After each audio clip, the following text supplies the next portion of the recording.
Assalamualaikum warahmatullahi wabarakatuh. Rencang Pasambangan Jati. Alhamdulillahirobbilalamin. Memuji syukur pada Allah Subhanahu Wa Taala bahwasanya malam hari ini kami bisa bersama-sama hadir menziarahi kembali makbaroh dari Syekh Haji Abdul Latif dan Syekh Hasanuddin Jatira di Desa Marikangen, Blok Kajen, Kecamatan Plumbon, Kabupaten Cirebon. Dan pada malam hari ini kami Rencang juga sudah kedatangan sahabat kami dari Wakil Ketua Les Bumi PCNU Kabupaten Cirebon, yaitu Kang Rahmat Davida.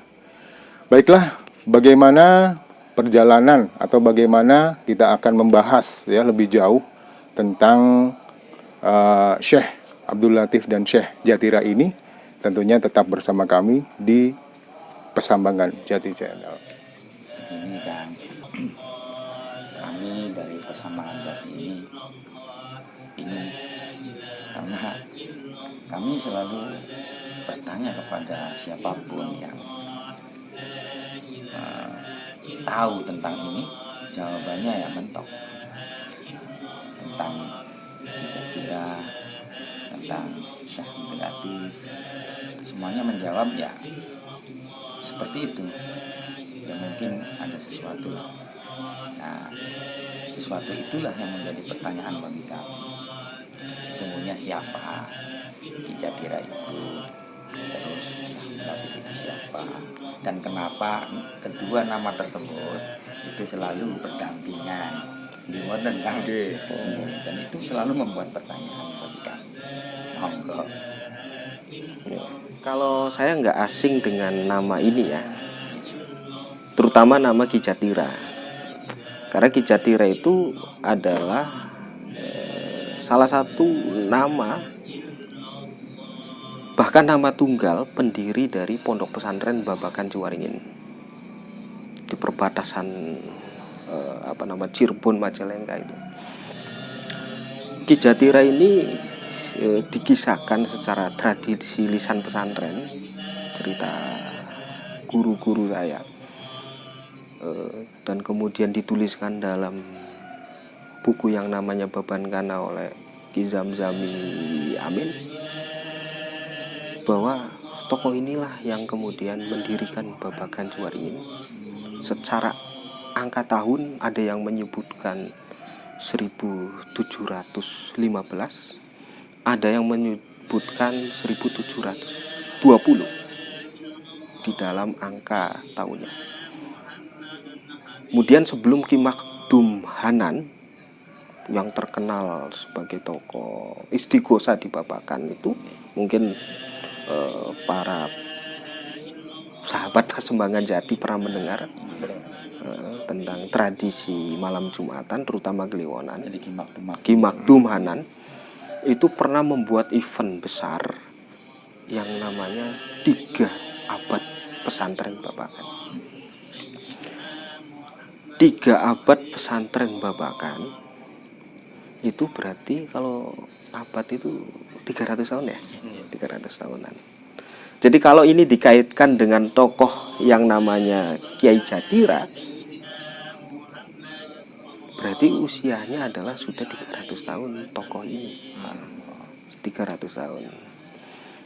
Kita mengenal santri itu dengan nama Kiai Hasanuddin. Jatira itu sebagai lakop atau penyebutan karena tokoh ini yang kemudian memindahkan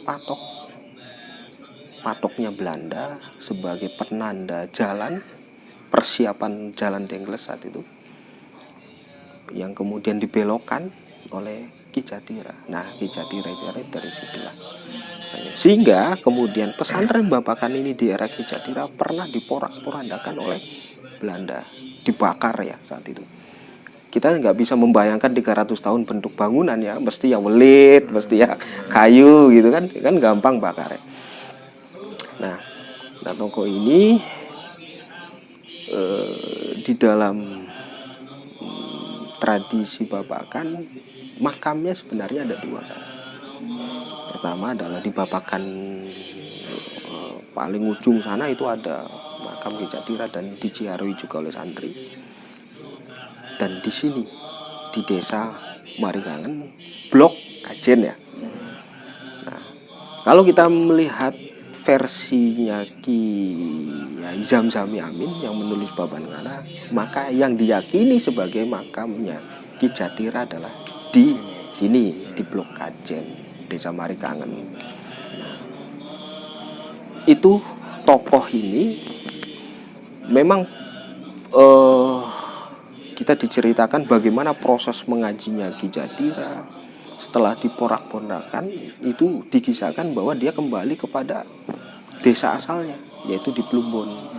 Di Plumbon, di desa Marikangen Pamijan ini dia kembali. Dan kita juga mendengar bahwa nama Syekh Abdul Latif ini sebagai orang tuanya Ki Jatira. Nah, Ki Jatira ini adalah tokoh yang sering disebut nanti dalam Perang Kedongdong, karena istilah lakob tadi adalah terkait dengan strategi Perang Kedongdong, yaitu memindah patok. Setelah dipindah baru pasukan Perang Kedongdong itu menyerang, strategi gerilyanya menyerang tentara Belanda. Jadi Syekh Jatira itu adalah sebuah lakob atau julukan bagi Ya, Syekh Hasanuddin. Hasanuddin Jatira ya. Nah,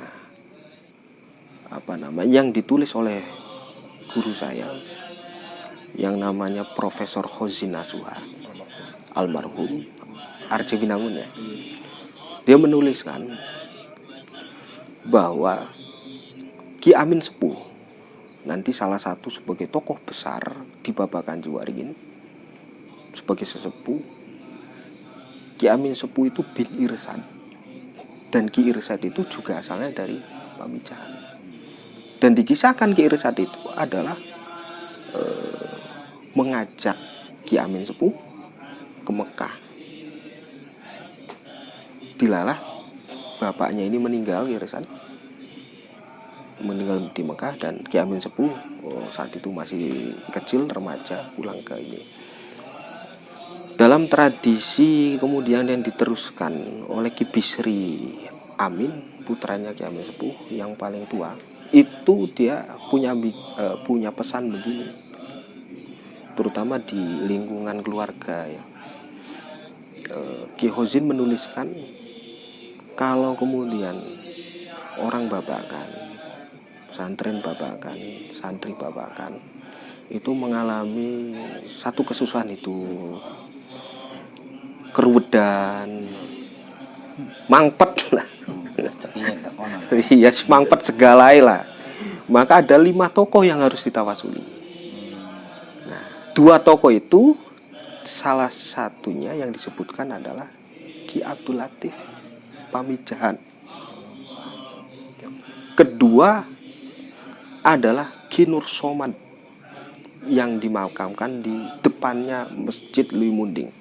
Nanti teman-teman Pasembangan Jati mesti ke sana. Ya, siapa 2 tokoh ini?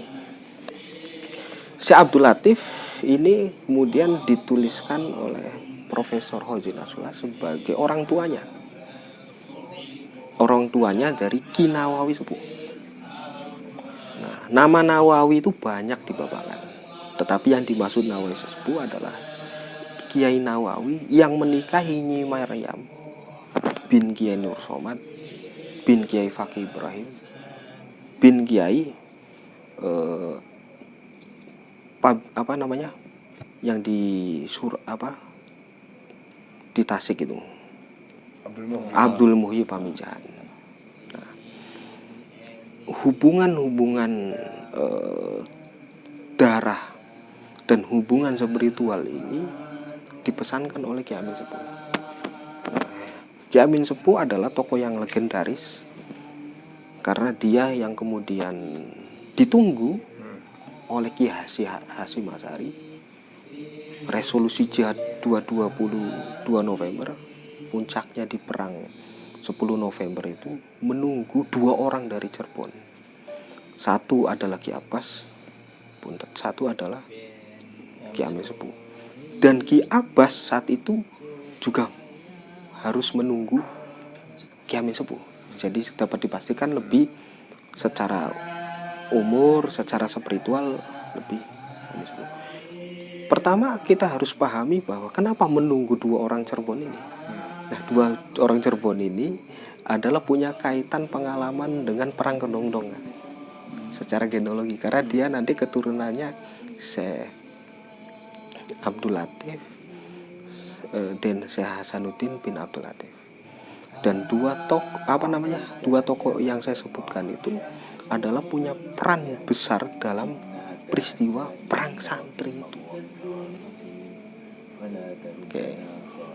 Dan termasuk Ki Abbas juga mewarisi itu, karena dia adalah putranya Ki Abdul Jamil, dia putranya Ki Mutaat, dia putranya Imam Qayyim. Dan itu juga nanti menurut Mas Opan, bahwa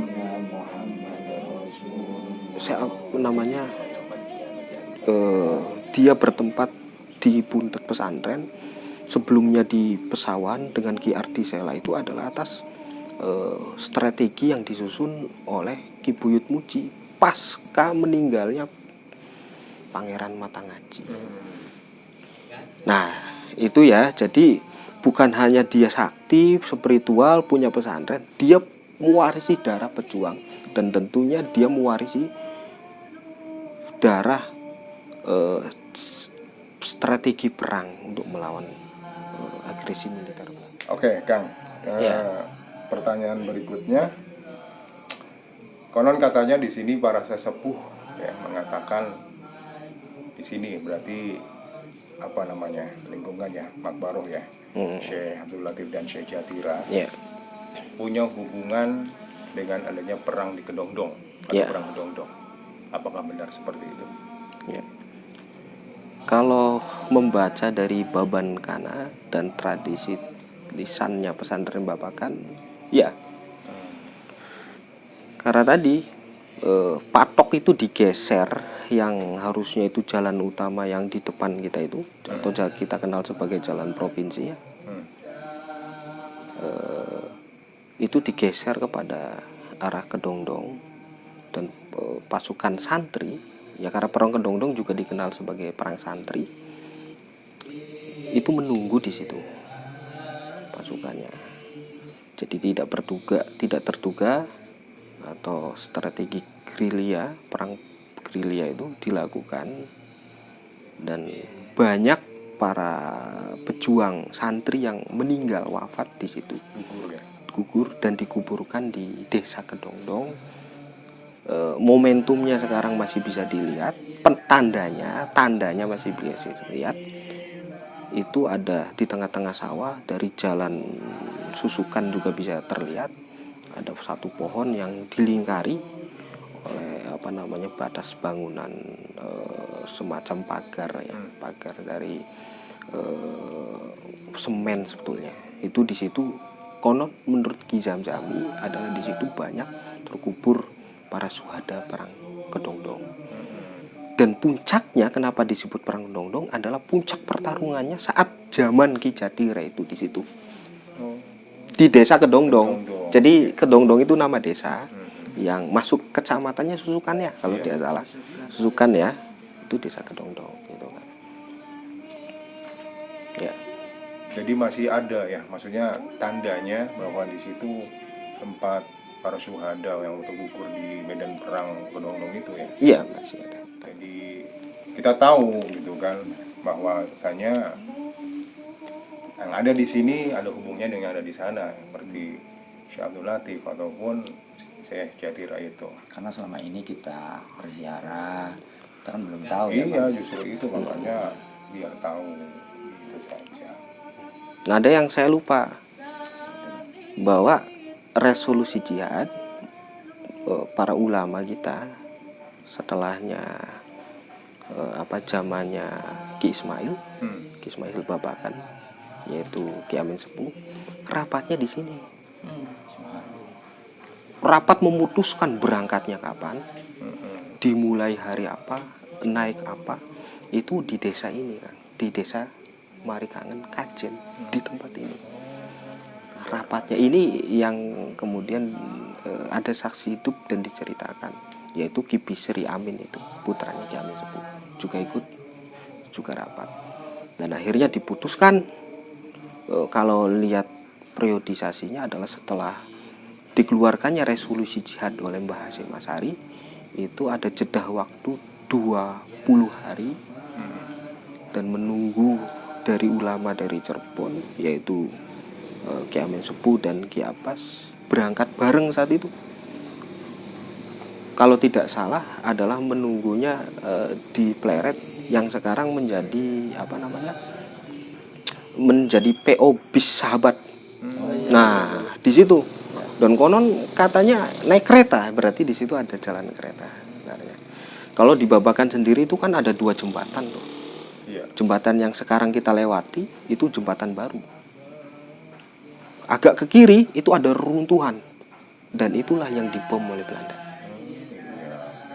Dan Babakan juga dalam ingatan kami sebagai yang pernah menyantri di sana, pernah 2 kali dibakar oleh Belanda.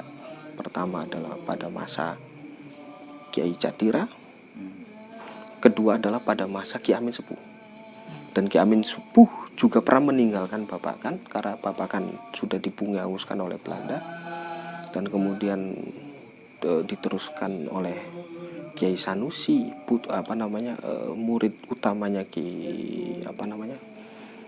Kiai Amin Sepuh, untuk memulai kembali menata pesantren setelah dibungauskan oleh Belanda. Nah, itu gitu kira-kira. Terus kemarin saya tuh waktu kesini saya bertanya kepada Mas Cipto ini, Ki Kobul itu siapa? Katanya Ki Kobul itu juga lakop atau julukan. Saya mau nanya sama Akang, itu siapa Ki Kobul itu? Ya, juga sama sebenarnya. Ya, jadi seorang tokoh itu ciri khas Perang Kedongdong adalah mempunyai banyak nama. Kedua itu. Ketiga adalah penyembunyian identitas, itu bagian strategi dari Perang Kedongdong. Cerdas sekali. Ya, selain banyak nama, kuburan juga, makamnya nggak mungkin tunggal. Ini lihat ya, ini strategi. Kedua adalah penutupan nasab.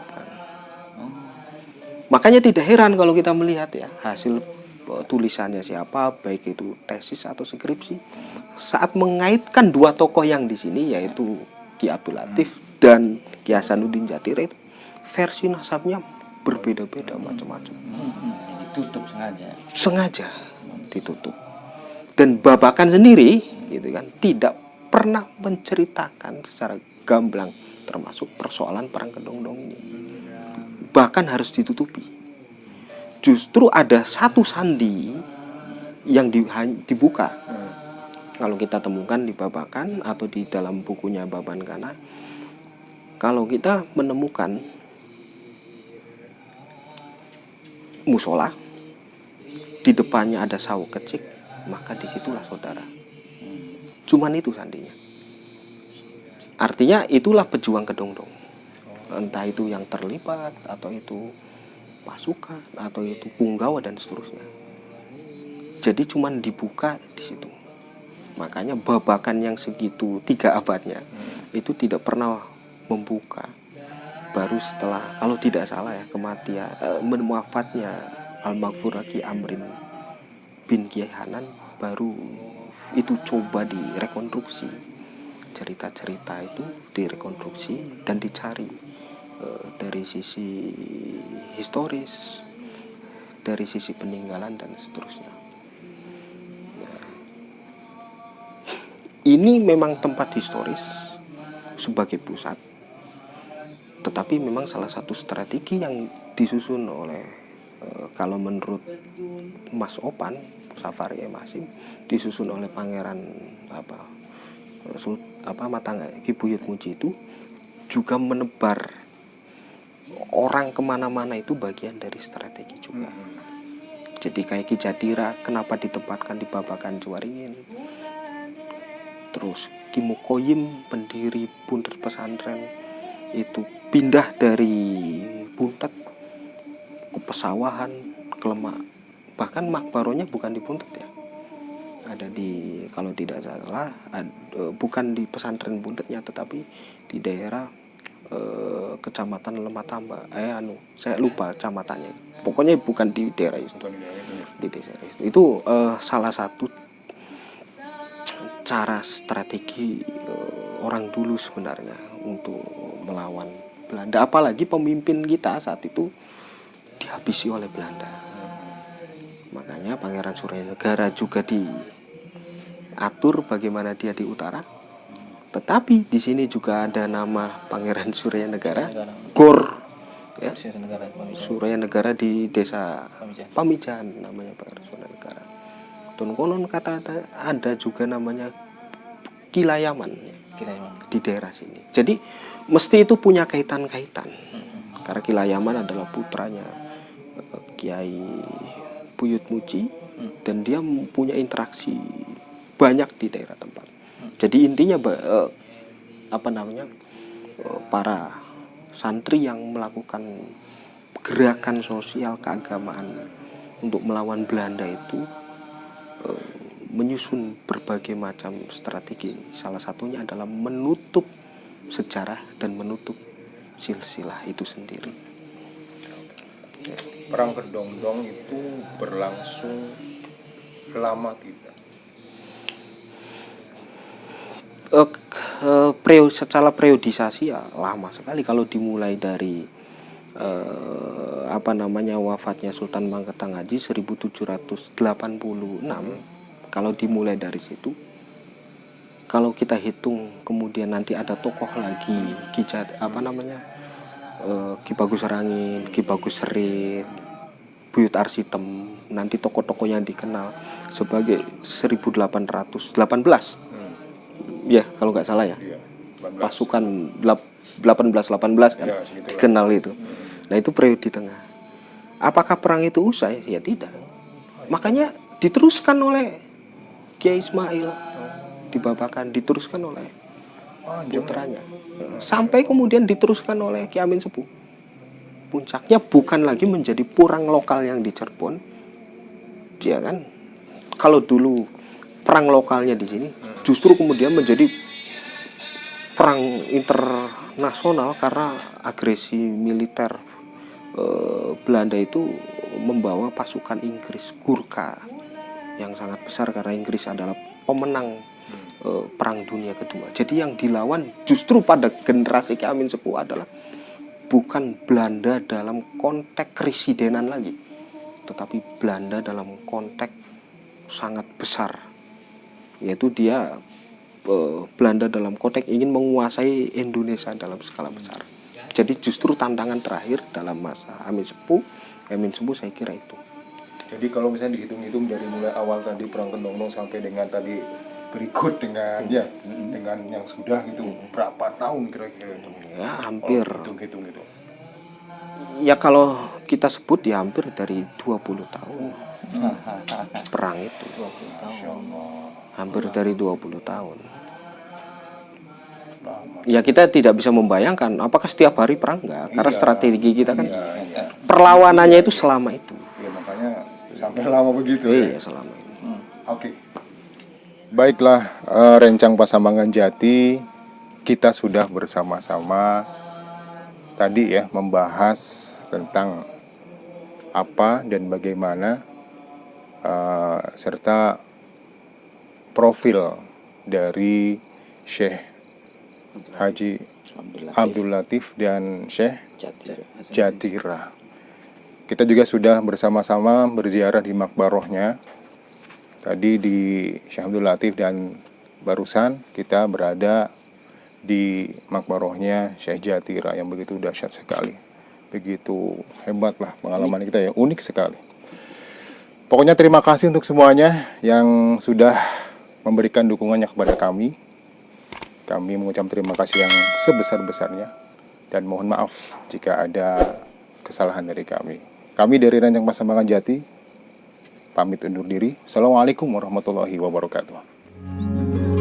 Pasambangan Jati Cirebon, Ethnic Style Nusantara.